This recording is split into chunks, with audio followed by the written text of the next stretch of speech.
here we are in October, headed to Top of the Hill Performance to look at progress on the car. So they should have been straightening out the fenders and doors, getting the gaps right. And I got a feeling they ran into some kind of snag somewhere. I'm not sure if it's with that or with like fitting the transmission housing to the tunnel. It's just going to cost money. Anyways, gonna go see what the progress is, talk to Craig and find out what's what. Hopefully it's good news and we'll be headed to the body shop soon. Honestly, I didn't expect it to be almost a year at a shop before we get to this point, but he's got a lot of clients and a lot of high-end cars that he works on, and I'm not in a hurry to keep spending my money, so I let him move things ahead of my car. So maybe he's made some progress on some other parts. We can start talking engine and that kind of stuff too, but not exactly sure what he's done. So pretty excited to see what progress has been made.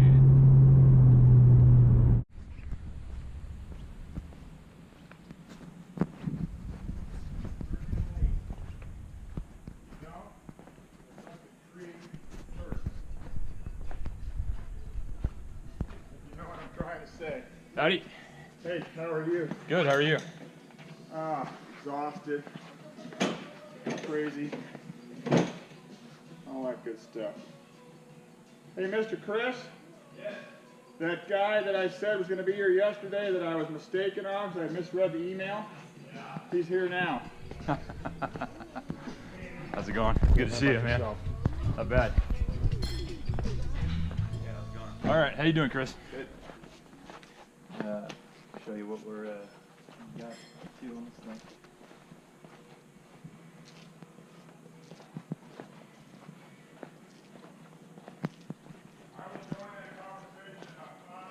Okay. So we've done some a lot of panel fitment stuff, adjusted door hinges, worked on both the door jambs. Both the door jambs, the quarter panels were broken from the inner structure right here. All the spot welds are broken. So fixed that. Got the doors. There's no strikers or anything on there right now, so that's just at rest. Got them all lined up pretty good. Yeah, that looks a lot better. All the gaps, as best we could. This side was actually in a little worse shape. The driver's side, no surprise, the driver's door gets a lot more use. So yeah, it was the top of the quarter panel was actually ripped right there. So we welded all up, filed all the edges down. So that's all back together and solid. Awesome. And then did a bunch of shimming and adjusting on the front end to get the fender daps and things like that as good as we could for before it goes to get the actual bodywork stuff done. And we had some questions for you as far as what you're wanting to do with the engine compartment primarily. But Okay.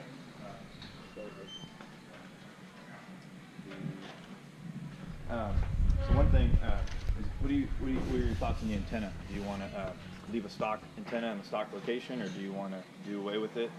And So I was thinking pretty much stock on those things. okay, that's fine. Get something the right way. So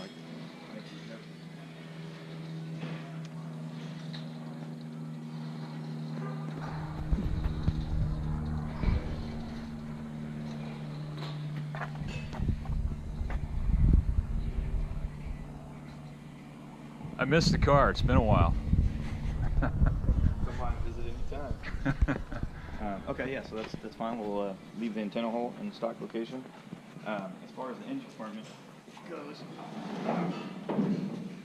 how, I guess the same question, how original appearing are you kind of wanting it? Because one thing that we commonly do on a lot of these cars is put the battery in the trunk, and if we were going to do that, there's a bunch of holes and stuff that would be filled if you wanted to do that. It's kind of a preference thing. Yeah, you know, I'm not really wanting to go too crazy on the are there any clearance things like with headers or anything? Not really for the battery tray. It's just if the car was going to be 100% stock original, obviously we'd leave all the stock original things. But once the cars kind of start changing to a little bit more modern of a car, people start doing disc brakes and bigger displacement engines, overdrive transmission stuff. Sometimes when you get the car painted, it ends up being more tipping towards a little bit more resto modish, and then people wish they would have made some certain changes. Yeah. Get the engine compartment painted, then you end up not using all the original holes for the things, then you have a nice paint engine compartment with a bunch of extra holes. So we just want to make sure we know what you want. Yeah, there's some mods like the brakes and stuff are fine, but I don't really feel like I need to have things changed around from stock. Okay. So. Okay. So you want to do that stuff alone? That's fine.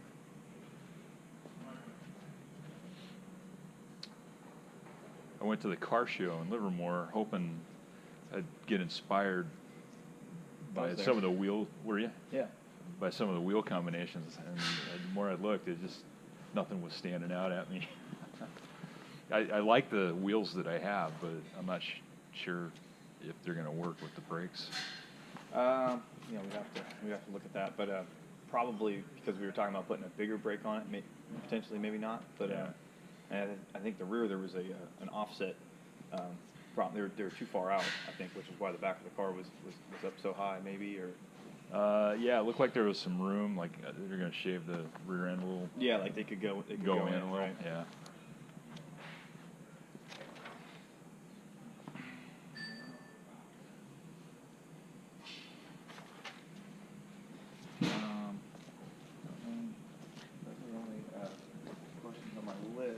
List at least, and then but that gives us a better feel for what you're after, what you the end vision you want to see on this. All right. So how drastic were the adjustments? Not crazy. Obviously the car's been in either one or maybe a couple collisions. Obviously minor collisions, nothing crazy, but it definitely has an impact. And these cars, when they were new, even undamaged or unalternated, the fit wasn't really great. So I think a lot of times we always try to achieve a little bit more than what the car ever was.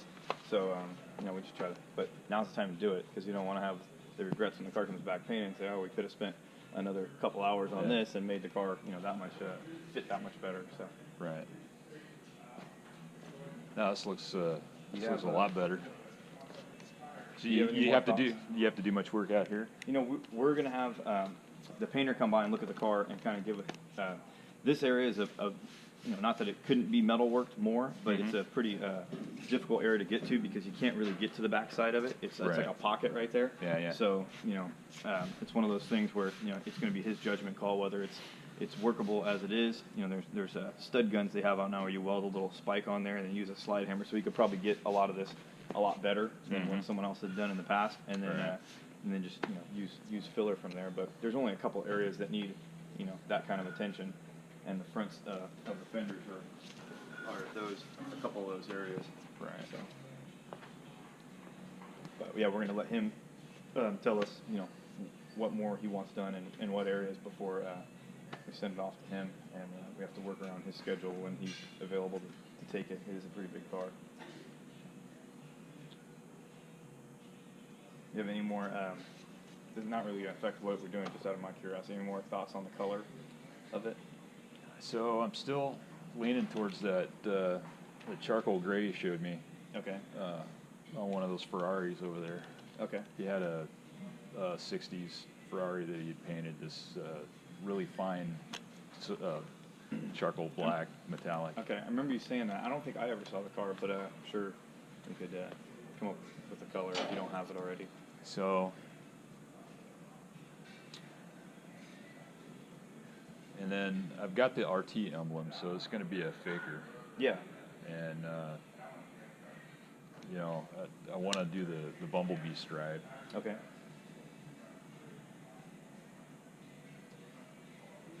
Got it. Okay. And I don't know if you were here last time, if the suspension parts and stuff had made it their way back, but pretty much all the suspension that we took off the car has been either disassembled, cleaned, processed, and then powder coated, and it's back. Oh yeah, Yeah. I haven't seen the returns. It's actually on the shelf over here. That's not too big a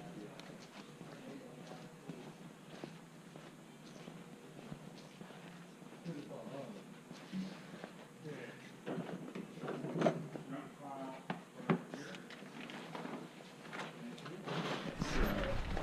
So your stuff is yeah. So there's control arms, front suspension pieces, and then the other remainder is this next shelf up here. It'll be the front engine cross member and Cool. all the rear suspension stuff. Yeah, So that all looks good. I think that's the majority of the stuff that's going out. The stuff that just came back that we had them liquid paint. Okay. Experiment. Let me put this. Yeah, there you go. Here. Yeah, so. Okay, that's the stuff over there. It's actually too shiny. Yeah. God damn it. What happened here? Put the wrong color on it. It was supposed to be the same. Where's your Delage parts? The stuff that got from that might be upstairs. That's a problem. So ordinarily we rattle can this stuff. Right. And it takes us a bunch of time. And we've been using Moss Brothers. They do liquid paint over there, and they have an epoxy that we put on certain items, and it's really, they're efficient. Right. And inexpensive. So I took the ball joints, or I should say it's the ball joint and the steering arm, and the idler arm and the pitman arm over there, and said, hey, put the same stuff on it. I want to try this. Right. And it looks beautiful, but Yeah, gloss. it's a little blingy. So I didn't, and Joe unpackaged it. And he didn't know. So yeah, so it's fantastic. It's just the wrong color. Right. So yeah. So if you want to step up there and take a look, so these are your rear brake hats, your differential housing, anything that we could send. Right. All that's done. So it literally, lower control arms, adjusting sleeves, spring hangers, upper control arms, center link, strut rods, all that stuff. Cool. So it can start sub-assembling kind of a thing. Right. This is new parts for this stuff. Your brakes we've cleaned, axles we've cleaned. We got some new O-rings for the outside of the bearings. Nothing going. That was all fresh stuff as it was, so nothing going on there. Right. What am I missing?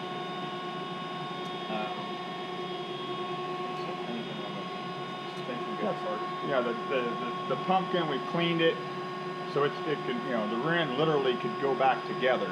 Yeah. So as we have moments, and we're just going to keep moving on all of that stuff, so we're making forward progress, each week, so to speak. Excellent. So, and then you've been discussing. Yep. So Yeah, the car looks like 1,000% better than the last time. than the last time. Yeah, with the doors and fenders actually aligned. Yes. Yes. So, Chris has put a lot of effort into it.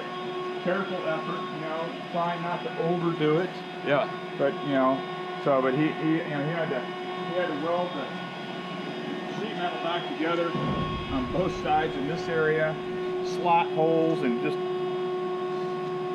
so. Yeah, it looks good. Yeah, next window we're waiting on Frank to come over and look at the car and tell us if he wants any more in any certain areas or what he wants. That's the step we are on is FC to come give it his blessing or unblessing, whichever it may be. Yeah. We're expecting a bit of an unblessing. That's just Frank's personality. We love him. We love him, but yeah. So he'll have something to say, as do we. So it's a good relationship. We can banter back and forth, and at the end of it, if it's good, then okay, then it's all right. When can you take it? Right. So, and just so you know what's going on, we have 3 cars that we're trying to get over there. 1, 2, Yeah. and the Speedster over there. So, the Speedster is not like this. It's a quickie. So he's going to take that honestly before he, you know. But we're trying to get him to a spot where he can take this thing and resume on it. Speedster. I don't know where you are in the queue from his perspective. So, Okay. you know, over here you're ahead of that, but he's not going to take this before that because of what this is. And Yeah, he's going to take this before this because that started before this. Yeah. So that's just the reality. I hate to be the bearer of that news, but we'll do what we can to Gently push it along. He does have a new person that has started over there. I learned that. So I called him on Monday. I did my check-in. Actually, I talked to Nicole over there, and then I saw Frank on Monday on the way home. I passed him on Concannon, and he rolled the window down and said, "Hey, you're supposed to call me." So, and he gestured he was painting. So, I try not to bug him too much because I've been where he is. I know what that's like. He's trying to find help. You know, he's our guy. We gotta. Yeah. I'm trying to keep my expectations real, so I understand. And it's actually not been too bad for me. My per month outgo on the car is much lower than I expected. Well, we can adjust. As you can see, we've been quite busy over here. Yeah, I do. So, You probably want some money now. yeah, exactly. Exactly. Okay. So, at any rate, The other thing yeah. that I remembered, if there's a time period before the car leaves here and goes there, and we want to keep moving forward on the car, is while I was under there doing fenders and stuff, I realized that the bottom of the car still needs to be, the minimum clean, if not detailed, undercoated, and/or in that is the transmission tunnel. Clean and detail. We've talked about this. The clean and detail, yes. The final tranny fit up, I'm not worried about the car being painted. Yeah. And definitely want to do the undercoat after the paint because you know what happens. It's going to get oversprayed. So that's where we are with that sequence. You know, one could argue and say, hey, let's do the engine transmission fit up, but honestly, I want to have the pieces on the car that need to be on the car, the K member. So I don't want to do double labor there. But at the same time, to Chris's point, we don't want to be working heavily on a painted, finished car, but we're okay with doing that sort of stuff. I mean, look, we got Brad's car. It's a done car, and we're redoing a whole bunch of stuff. So, did you ask Mitch about the engine bay? Did you get that squared away? So I got answers on all that stuff. Looking for more of a stock appearance on the car. Antenna's fine where it is, leave that, and then the same with the engine compartment. The battery staying there too. Battery in there. And, all right. So. Yeah, we did. I couldn't remember, and I just needed to ask. Yeah, it's just engine and brakes really are in the tranny are the only mods. Yeah, you would hate us if we didn't ask, and then we said, here you go, and I told them a lot of the cars start out as pretty stock, and then as the builds go, they get farther and farther away from stock, and then you get a painted car with all these holes in the engine compartment, and someone, why are all these holes there? Yeah. But we're fine to do it either way. Yeah, I might do a little bit different on the interior. I don't know yet. You got a little bit of time. Yeah.